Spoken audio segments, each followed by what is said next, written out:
Chocolate के गोलगप्पे वाला भूत। मध्य प्रदेश से कुछ दूर एक छोटा सा खूबसूरत पालमपुर गांव था। वहाँ छोटी छोटी नदियाँ थी, तरह तरह के पहाड़ थे और प्रकृति का बहुत खूबसूरत रूप यहाँ देखने को मिलता था। लेकिन इन सब के बावजूद पालमपुर की सबसे मजेदार चीज वहाँ हर साल लगने वाला बसंत का मेला था। कहते हैं कि पालमपुर में लगने वाला मेला इतना बड़ा होता था कि कोई भी उसे एक दिन में पूरा नहीं घूम सकता था।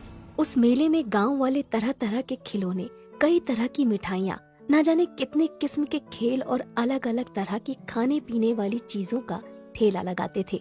और इन ठेलों में से एक सबसे मशहूर ठेला था सुरेश चाट भंडार। चार पहियों की इस ठेले पर सुरेश चाट पापड़ी, टिक्की और गोलगप्पे बेचता था। लेकिन बाकी सभी चीजों से ज्यादा लोगों को सुरेश के गोलगप्पे पसंद थे। मेले में हर रोज सुरेश ठेला भर कर गोलगप्पे लेकर जाता था, लेकिन शाम होने से पहले ही उसके सारे गोलगप्पे बिक जाते थे। काफी बड़े बड़े लोग सुरेश को हराने की कोशिश कर चुके थे, लेकिन कोई भी उसे हरा ना सका, क्योंकि उसके गोलगप्पों की बात ही अलग थी। सुरेश के साथ उसका एक 12 साल का बेटा माधव और एक 16 साल का लड़का रोनित रहता था। रोनित सुरेश का बेटा नहीं था, पर पिछले साल एक दुर्घटना में अपनी बीवी को खो देने के बाद सुरेश ने अपना हाथ बटाने के लिए रोनित को साथ रख लिया था। रोनित अनाथ था। मेले में सिर्फ एक दिन बाकी रह गया था। सुरेश और रोनित दोनों तैयारियों में लगे हुए थे। सुरेश जल्दी जल्दी गोलगप्पे तल रहा था, तभी उसकी नजर माधव पर जाती है, जो बने हुए गोलगप्पों के साथ कुछ कर रहा होता है। माधव बड़ा ही चंचल होता है। वो गोलगप्पों में कभी कुछ मिला देता तो कभी कुछ। माधव को देखकर सुरेश कहता है, अरे मेरे साइंटिस्ट अब क्या कर रहा है गोलगप्पों के साथ? 1 मिनट पापा। माधव ने गोलगप्पों में थोड़ी सी हल्दी, मिर्च और धनिया डाली, फिर उस पर दही डालकर कहने लगा, ये लो, ये बन गए चटपटे दही वाले गोलगप्पे। जब तू गोलगप्पे बेचेगा ना, तब ये सब नुस्खे अपनाना। अरे माधव पढ़ लिख कर गोलगप्पे क्यों बेचेगा? क्यों, क्या खराबी है? काम इंसान को छोटा बड़ा नहीं बनाता, बल्कि इंसान काम को छोटा बड़ा बनाता है। अच्छा, मतलब ये गोलगप्पों में मिर्च धनिया भरकर बड़ा इंसान बन जाएगा?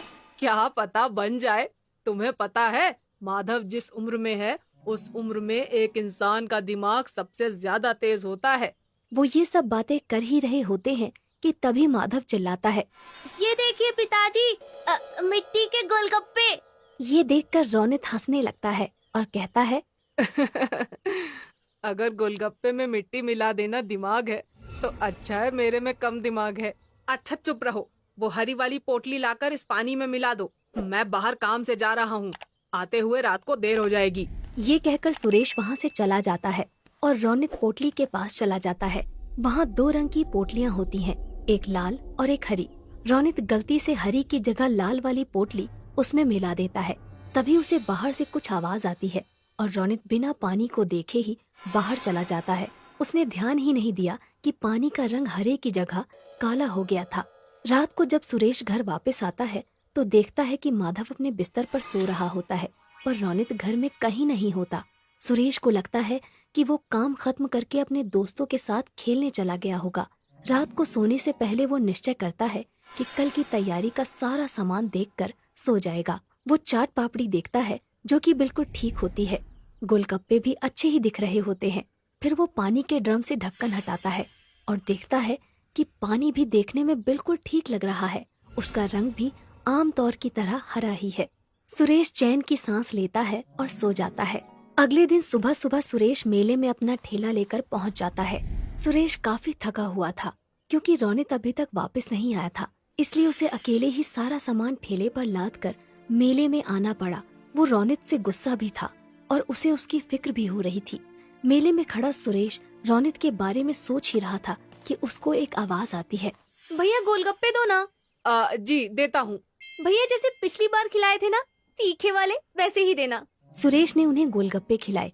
गोलगप्पे मुंह में रखते ही लड़की ने वापस बाहर निकाल दिया और कहा, ये क्या वाहियात गोलगप्पे हैं। सुरेश चौंक गया। लड़की ये कहकर वहाँ से चली गई और सुरेश ने एक गोलगप्पे में पानी भरकर अपने मुंह में रखा। उसने फौरन उसे बाहर निकाल दिया, क्योंकि गोलगप्पे का स्वाद सचमुच बहुत खराब था। जल्द ही ये खबर पूरे मेले में फैल गई और कोई भी सुरेश से गोलगप्पे लेने नहीं आया। शाम तक एक भी गोलगप्पा नहीं बिका। और परेशान होकर सुरेश वापस जाने लगा। वो अपना ठेला खींचता है और वापस जा रहा था कि उसने देखा कि मेले में एक नई दुकान लगी है जहाँ काफी भीड़ है। उसने पास जाकर देखा तो एक नई कंपनी गोलगप्पे बेच रही थी और लोगों की भीड़ वो गोलगप्पे खा रही थी। सुरेश इधर उधर नजर दौड़ा ही रहा था कि उसने देखा कि गोलगप्पे रौनित बेच रहा था। सुरेश समझ गया कि ये वही कंपनी है जो सुरेश को काम पर रखना चाहती थी, पर सुरेश के मना कर देने पर उन्होंने रौनित को पटाकर उसका काम खराब कर दिया। सुरेश कुछ नहीं बोला। उसने अपना ठेला लिया और चलने लगा। उसे इस बात का दुख नहीं था कि उसके गोलगप्पे नहीं बिके, पर इस बात का ज्यादा दुख था कि जिस रौनित को उसने अपने बच्चे की तरह पाला, उसने उसे धोखा दे दिया। यही सोचते सोचते वो घर पहुंच गया। उसे देखते ही माधव बहुत खुश हुआ और बोला, पापा, आप इतनी जल्दी आ गए और सारे गोलगप्पे वापस क्यों ले आए? वो बेटा, पता है मुझे, आप इसलिए लाए ना ताकि मैं नए गोलगप्पे बना सकूं। सुरेश ने मुस्कुराकर कहा। हाँ हाँ बेटा, जाओ नए गोलगप्पे बनाओ। ये सुनकर माधव खुश हो गया और कुछ गोलगप्पे लेकर वहाँ से चला गया। सुरेश वहीं बैठकर सोचने लगा कि कैसे अपने गोलगप्पे बेचने का काम दोबारा से शुरू करे। वो ये सब सोच ही रहा होता है कि माधव अचानक उसके सामने आकर कहता है, पापा, आ करो। अरे क्यों? आ करो ना। सुरेश ने अपना मुंह खोला और माधव ने एक काला सा गोलगप्पा उसके मुंह में डाल दिया। ये क्या डाल दिया मेरे मुंह में? क्या मिलाया है तूने इसमें? चॉकलेट। अच्छा। ये गोलगप्पे खाकर सुरेश के दिमाग में एक आइडिया आया ही होता है कि तभी माधव कहता है, ये लो पापा, ये भी खाओ। सुरेश मुंह खोलता है। इसमें क्या मिलाया है तुमने? मिट्टी और लाल मिर्च। सुरेश हंसने लगता है और माधव को गले से लगा लेता है। फिर सुरेश पूरी रात अपने कमरे में कुछ करता रहता है। अगले दिन मेले में रौनित के गोलगप्पे बिक रहे होते हैं। तभी एक आवाज आती है, ये क्या खा रहे हो? वहाँ चलो सुरेश के पास, कुछ नए किस्म के गोलगप्पे आए हैं। ये सुनते ही सब सुरेश के पास चले जाते हैं और देखते हैं कि उसके ठेले पर चॉकलेटी रंग के बेहद खूबसूरत और अलग से गोलगप्पे रखे हैं। सब वो गोलगप्पे खाते हैं और सुरेश की बहुत तारीफ करते हैं। तभी रौनित वहाँ आता है और कहता है, तुमने ये कब बनाए? मेरे जिस बच्चे का तुम मजाक उड़ाते थे उसी का आइडिया है ये। ये किसके गोलगप्पे हैं? चॉकलेट के। अच्छा, मैंने तुम पर बहुत भरोसा किया था रौनित, पर तुमने वो तोड़ दिया। रौनित कुछ कहने ही वाला होता है कि अचानक भीड़ से आवाज आती है, और गोलगप्पे दो भैया। अरे भैया, और गोलगप्पे तो खिलाओ। अरे बिल्कुल बिल्कुल, अभी खिलाता हूँ मैं। ये कहकर सुरेश गोलगप्पे बेचने लग जाता है और दोबारा पालमपुर के बसंत के मेले का सबसे मशहूर गोलगप्पे वाला बन जाता है, चॉकलेट के गोलगप्पे वाला। गरीब भाई की अमीर बहन। भैया, दीदी, माँ को आग में से निकालो, उन्हें उई हो रही होगी। महेश की आंखों के सामने धू धू करके उसकी माँ की चिता जल रही है। अपनी माँ की जलती चिता को देखकर महेश का मन चीख चीख कर रोने को कर रहा है, मगर अपने तीनों बहनों की सूरत देखकर वो शांत खड़ा है। तभी रामू दुख जताते हुए कहता है, अरे बाप तो पहले ही दारू पीकर स्वर्ग सिधार गया, आज माँ भी मर गई। जाने बेचारा गरीब बच्चा अब अपनी 3 बहनों का बोझ कैसे उठाएगा। मुझे तो इसकी हालत देखकर बड़ा दुख लग रहा है, पता नहीं क्या खिलाएगा इन्हें। अरे भीख मांगने के सिवा छोड़कर और क्या करेगा, अब इतने छोटे बच्चे को कोई काम भी नहीं देगा।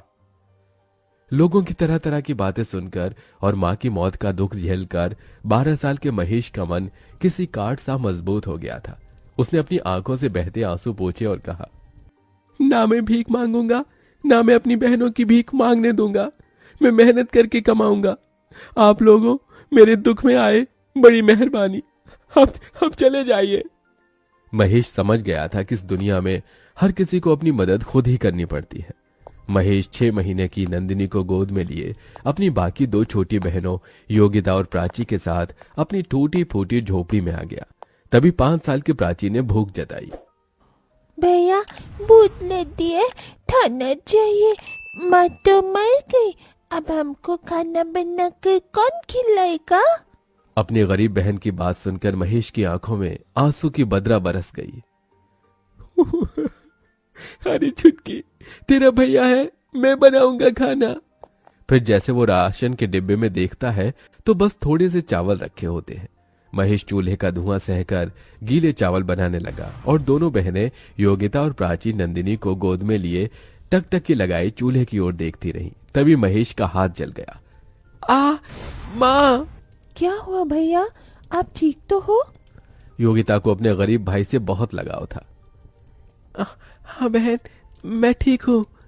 थोड़े से चावल में उसने बहनों को खिलाया और खुद भूखे सो गया, मगर मारी चिंता के उस गरीब भाई को नींद भी कहाँ आई। आज थोड़े चावल थे तो दिन कट गया, मगर मुझे काम ढूंढना होगा। अगले दिन महेश काम ढूंढने निकल गया और लखन से कहा, चाचा, आप जिस फैक्ट्री में काम करते हो वहां मुझे भी कोई काम दिला दो। अरे ना बाबा ना, तुझे काम दिलाकर मुझे जेल में चक्की नहीं पीसनी, जा भाग यहाँ से। महेश निराश होकर दिन भर तपती धूप में भटकता रहा। उसके पैरों में एक चप्पल भी नहीं थी, शरीर पर एक मैला कुचैला जगह जगह से फटा हुआ एक शर्ट। तभी वो लच्छू दास के ढाबे पर आया। मोटा ताजा शरीर और निकला हुआ पेट लिए वो कुर्सी पर पसरा था। अरे जल्दी से ये प्लेट धो, ग्राहक खाने के लिए खड़े हैं। अरे ओ पप्पू, कहाँ गया तू? तभी महेश तवाक से बोला, सेठ जी, मैं सारी प्लेट धो दूंगा, काम की बहुत जरूरत है मुझे, दया करके काम दे दीजिए।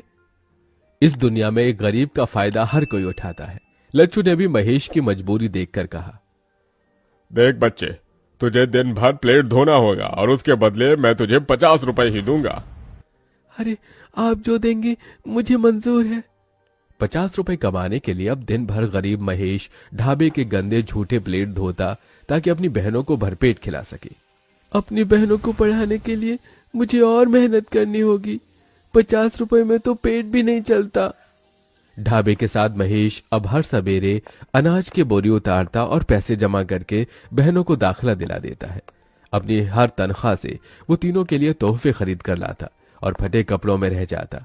इसी तरह 18 साल बीत जाते हैं। फिर एक दिन, नंदिनी, प्राची, योगिता। भैया आ गए आप?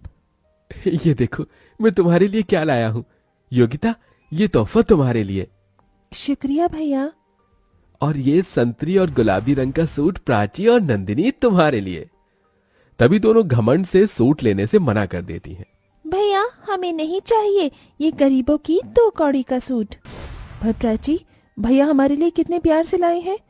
योगिता दीदी, अगर तुम्हें इतना ही पसंद है तो तुम रख लो ये घटिया सूट। और भैया, अब आपकी बहनें बच्ची नहीं रही, बड़ी हो गई हैं, हमें कुछ ढंग का ला कर दिया कीजिए। ये ठेली फेरी वाले कपड़े हम नहीं पहनेंगी। यू नो वॉट भैया, हमारी सहेली इतने अमीर घर से आती हैं, एक एक कपड़े लाखों के पहनती हैं। और तो और किसी की डैडी बिजनेसमैन है, किसी की सरकारी नौकरी में, और हमारा भाई आज भी ढाबे पर बर्तन मांजता है। हमें खुद में सोचकर इतनी शर्म आती है। अरे क्या जिंदगी भर औरों की गुलामी करते रहोगे? नंदिनी की इस तरह की बात से उस गरीब भाई के दिल को बहुत ठेस पहुंचती है और बहनों की खुशी की खातिर वो ढाबे का काम छोड़कर अब एक कॉलेज के बाहर समोसे बेचने लगता है। समोसे ले लो, समोसे, खस्ता समोसे। बस भगवान, शुरुआत तो कर दी है, कृपा करना काम जम जाए तो फिर बहनों की शादी भी करनी है। तभी कॉलेज से निकलते ही नंदिनी और प्राची अपने भाई को देखकर तिलमिला जाती हैं और घर आकर महेश को सुनाती हैं। भैया, पूरी दुनिया में आपको हमारा ही कॉलेज मिला था समोसे बेचने को। प्राची दीदी, इन्होंने तो कसम खा रखी है हमारी इज्जत मिट्टी में मिलाने की। ये सुनकर महेश रो पड़ा।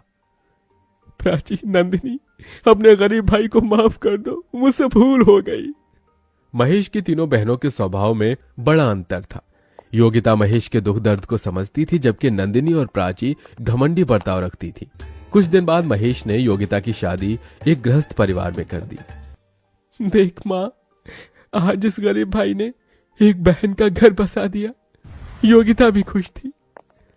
वहीं प्राची और नंदिनी ने कहा, भैया, आपको हमारे लिए रिश्ता देखने की कोई जरूरत नहीं, क्योंकि हमने अपना जीवन साथी चुन लिया है। पर लड़का कौन है, क्या करता है?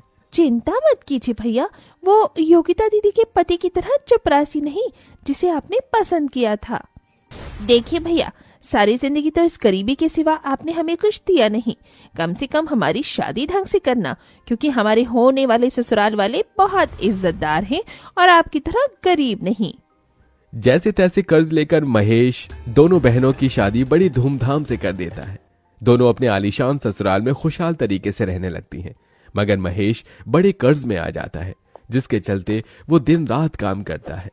एक दिन दोनों अमर बहनें 5 स्टार होटल में अपनी सहेलियों के साथ आती हैं। OMG गाइस, शादी के बाद तुम दोनों की तो बात ही बदल गई है। यार बड़ी भूख लगी है, जल्दी से ऑर्डर दे दो। वेटर। जी मैडम।